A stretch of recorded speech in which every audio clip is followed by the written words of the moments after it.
নাক ডাকা কখনোই কোনো ভালো বিষয় নয়, এটা একটি রোগী। আর নাক ডেকে সব নাক ডাকাই আসলে রোগ না, এটা খার এবং খারকের মতো, যেমন সকল খারই খারক, সকল খারকই খার নয়, আমরা পড়তাম। তো এখানে কতগুলো ক্রাইটেরিয়া ফুলফিল করতে হয়। যদি আপনার নাক ডাকাটা স্লিপ অ্যাপনিয়া হইতে হয়, তো স্লিপ অ্যাপনিয়া হলো ডিজিজটার নাম। তো এটাতে সাধারণত 20% লোক ভোগে এশিয়াতে, ইউরোপে 7%, আগে ছিল 4%।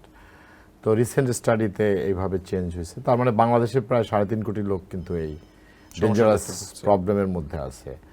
As a whole world wide 77% people, করোনার আগে ছিল 55%, করোনার পরে 77% পিপল নানা রকম ঘুমের সমস্যায় ভোগে।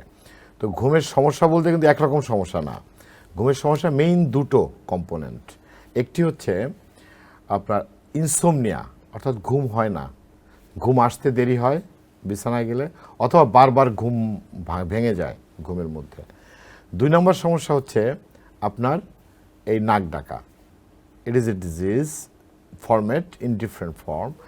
এছাড়াও আছে যেমন স্লিপ ওয়াকিং, সমনম্বুলেন্স যেটাকে বলি আমরা, স্লিপ প্যারালাইসিস অর্থাৎ বোবায় ধরা, নকটার্নাল ইনিউরিসিস, রাতে বিছানায় প্রস্রাব করে, নাইট টেরর, নাইট হরর, দুঃস্বপ্ন দেখে রাতের মধ্যে, এই ঘুমের এইগুলোকে বলা হয় প্যারাসোমনিয়া। সো যত রকম সাইকিয়াট্রিক ডিজিজ আছে, অর্থাৎ যত রকম মানসিক রোগ আছে, প্রতিটাতে তার ঘুমের অসুবিধা হবে।